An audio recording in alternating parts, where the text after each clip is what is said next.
Welcome to the domain of the Institutional Review Board, part of the Human Research Protection Program at the University of Illinois Springfield. I'm Keenan Dungy, the Associate Vice Chancellor for Research and Institutional Effectiveness and the Human Subjects Review Officer. You can contact me here and find more information about research at UIS at our website. This presentation provides an overview of the institutional review process at UIS, including a brief background into the principles of protection for human participants in research. It is intended as an introduction to human subjects research for students or those new to the IRB process at UIS. First, we need to define what is research and what are human subjects for the purposes of the Human Research Protection Program. These are the initial points of review by the IRB office to determine jurisdiction. Research is defined as a systematic investigation designed to develop or contribute to generalizable knowledge. Notice that this definition doesn't refer to whether or not you plan to publish your results. Some types of research, such as biographies and oral histories, are non-generalizable and so are not subject to IRB review.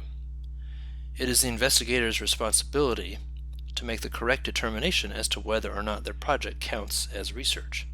Please contact the Human Subjects Review Officer for assistance. I can write a waiver of jurisdiction in case it's required by journals.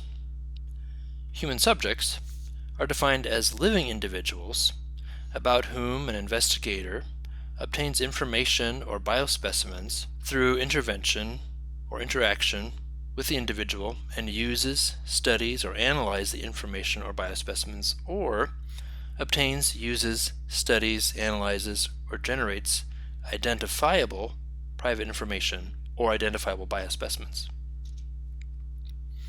If the information or biospecimens are sufficiently de-identified, the research involving them is considered secondary and therefore not involving a human subject.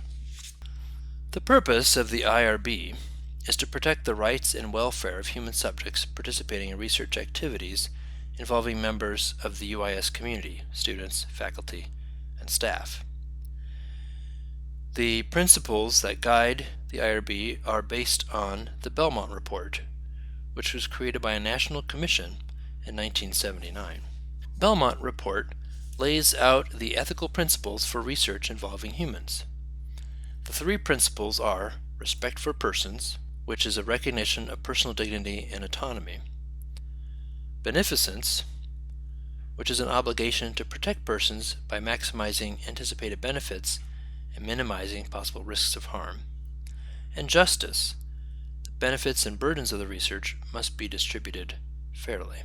The complication of IRB review is determining how to balance the three principles for a particular protocol. The Office of Research Protection of the National Institutes of Health, part of the Department of Health and Human Services, publishes the Common Rule, a set of regulations adopted by a number of federal agencies. UIS has adopted the Common Rule to guide the policies and procedures of our IRB. To submit your research protocol for IRB review, you will need to complete the application form on the UIS Research Integrity website. Attach your consent documents, recruitment materials, the protocol, the survey, letters of authorization. If you plan to conduct a campus-wide survey, there is a request form that's linked on our website. Or, for an off-site location, a letter from an official that oversees that location is required. You will also need to complete training and submit certification for verification. UIS has subscribed to the Collaborative Institutional Training Initiative. Instructions for accessing CITI site and training modules are located on the IRB training website. Completion of the required modules takes about 6 hours, and the training is valid for 3 years. Staff of the Office of Research and Sponsored Programs process the applications for IRB review. After you submit your materials to the ora@uis.edu email, they are logged, assigned a protocol number, checked for completeness, stamped for receipt and filed. Staff will conduct an initial review using the research description checklist, reading through the application form, protocol, and consent documents. They will identify a potential level of review, exempt, expedited, or full board. Also, any potential issues, errors, or omissions are identified. A staff member will follow up with the investigator, notifying them of the protocol number and asking questions about any needed clarifications of incomplete information. A common area of concern is the information presented in the consent document. More on that later. IRB staff may suggest alternative language. Then it's your turn as the investigator to make changes to your application materials and answer all of the questions raised by the IRB staff. A phone call or office appointment will often facilitate this process. Once the IRB staff are satisfied that the protocol is complete and ready for the final approval by the HSRO, they will draft a letter and prepare the file for review. This process takes about 2 weeks to complete. The exempt level of review does not mean that the protocol doesn't need approval, unlike what the name implies. It means that it is exempt from full board review. The HSRO or designee may approve the protocol without waiting for a meeting of the full board. There are 8 categories of research that qualify a protocol for exempt status. They're listed on our website. Instructions and a video for how to complete the exempt application form are posted on the IRB Did You Know blog. At UIS, the expedited review process is very similar to that of the exempt review. Once again, the HSRO can approve the protocol without a full board review. Expedited may not be faster than a full board review, unlike what the name implies, depending upon how complicated the protocol is and how long it takes for the RPI and IRB to communicate. The 9 categories that qualify a protocol for expedited level of review are listed on our webpage. The full board meets monthly. The schedule is posted on the UIS Research webpage. In order to give enough time for the board members to review a protocol, materials need to be submitted to the ORA at uis.edu at least 2 weeks before the IRB meeting. A full board review is required when a protocol does not qualify for exempt or expedited review. While most social, behavioral, and education research don't need full board review, cases when there is more than minimal risk, concerns about confidentiality, potential conflicts of interest, complex or controversial issues, or research involving some vulnerable populations do need full review. Protocols requiring full board review take about 4 to 6 weeks to process. Human participants who need extra protections are those that are considered vulnerable, which includes children, prisoners, fetuses, individuals with compromised capacity to consent, terminally ill or comatose patients, students, and employees. Instructors at UIS have the power of coercion over students since they determine course grades. Therefore, extra precautions need to be taken when instructors intend to recruit students from their classes to participate in their research. An important part of IRB review is to determine the risks and benefits to the participants in the research.